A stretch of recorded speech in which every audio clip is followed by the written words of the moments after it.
That was the dreaded February 15, 2015, when a chain of unfortunate events conducted to a plant shutdown and a total freeze-up of the plant. It was a combination of a power failure, curtailment process in progress from Enbridge. The finished project is Centaur 40 gas turbine built by Solar Turbines in San Diego with a 3.5 megawatt engine with a 3.8 megawatt generator attached to the turbine.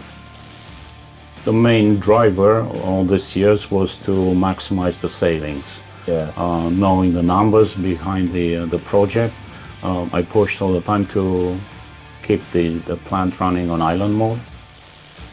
The other thing that was added since we commissioned the project was the carbon tax, which I've heard about that.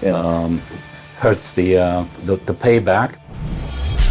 Energy Radio, a podcast from CEM Engineering. Available anywhere podcasts can be heard.